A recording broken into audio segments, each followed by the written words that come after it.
Welcome to The Explainer.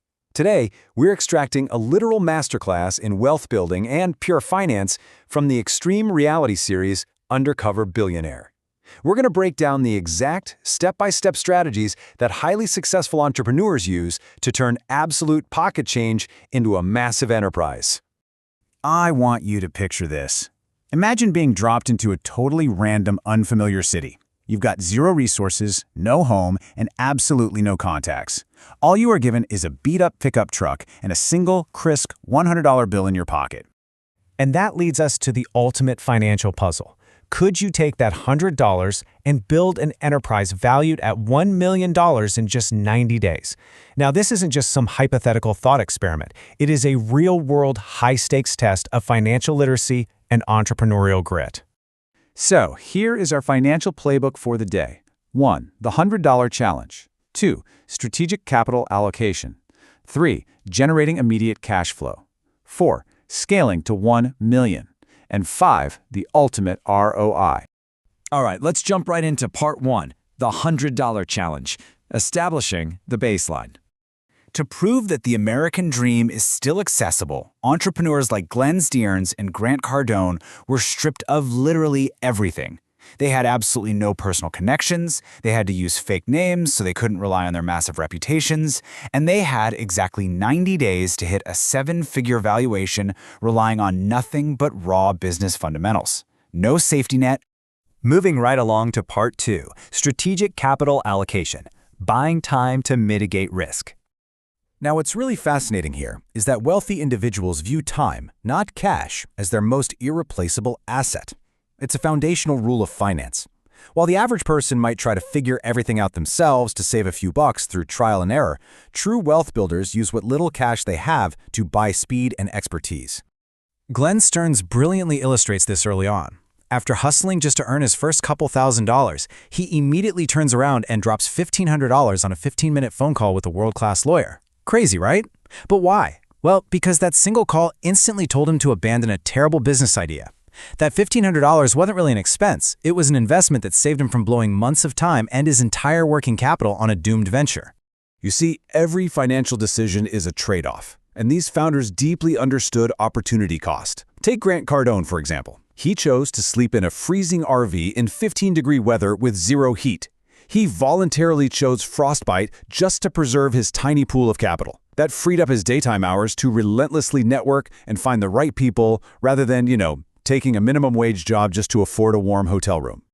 Which brings us to part 3, generating immediate cash flow, the hustle for revenue. Let's look at Monique Eidlet-Mosley's incredibly structured logic in Tacoma, Washington. She realized her target community lacked access to healthy food, so she executed this clear, 4-step financial sequence to prime the pump. She secured a juicer, offered free samples to create some local buzz, converted that buzz into actual sales, and then used that proven cash flow to attract community investors. It's basically a textbook demonstration of bootstrapping revenue from absolutely zero. And what I absolutely love here is her complete lack of ego. I mean, despite being a highly successful former CEO and founder, she took a super humble job selling fruit at a local market. She did this specifically so she could canvass the area, meet the locals, and pitch her own business concept directly to them. As she so perfectly stated, selling is a state of mind, and every single interaction is a potential financial opportunity. Meanwhile, over in Pueblo, Colorado, Grant Cardone generated rapid, immediate cash by partnering with a local gym owner named Matt Smith. Cardone didn't just sit around in a quiet office waiting for a business loan to clear. No way. He literally went out to the streets, waving flags at passing cars and selling mattresses on a Saturday.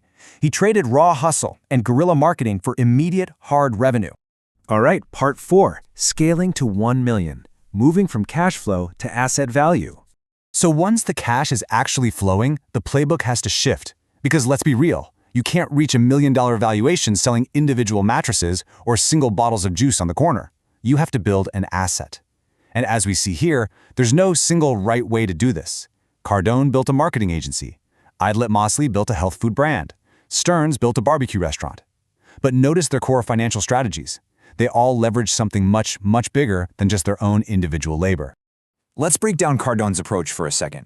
He scaled his marketing agency, Wake Up Pueblo, by selling this concept of omnipresence. He targeted established local business owners who urgently needed a digital financial footprint to survive, but they lacked the time, the knowledge, or the staff to build it themselves. By solving a high-value problem for multiple businesses simultaneously, he dramatically multiplied his earning power. Now, Idlet Mosley focused on a totally different kind of scale, driven by basic economic principles. She realized that solving a severe local problem, bringing high-quality, previously unavailable healthy food to an underserved community, inherently created sustainable, high-volume demand.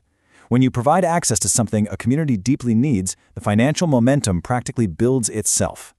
And that brings us to our final section, Part 5, the ultimate ROI, value beyond the balance sheet. Bringing this entire financial narrative completely full circle, we return right back to where we started. That original $100.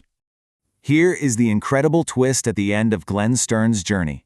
In 2021, Stearns actually sold his million-dollar creation, Underdog Barbecue. But he didn't sell it to the highest bidder on the open market to cash out. He sold it to a local chef, Ashley Messenger, for exactly $100. He did this as a symbolic gesture to keep the Erie, Pennsylvania underdog legacy alive and well in the hands of the very community that helped build it. And honestly, this perfectly captures the deeper lesson here. The ultimate return on investment in business and finance isn't just the final valuation or the pile of money sitting in your bank account, it's the jobs you create. It's the revitalization of tertiary cities that have been completely overlooked. It's the empowerment of local talent and the creation of sustainable economic assets that serve a community long, long after you step away. So, looking at your own life and the constraints you're facing right now, I want to leave you with this provocative thought. How will you strategically allocate your time, your network, and your capital today to build your own financial legacy? The playbook has been laid out right in front of you. Now, it's your turn to execute.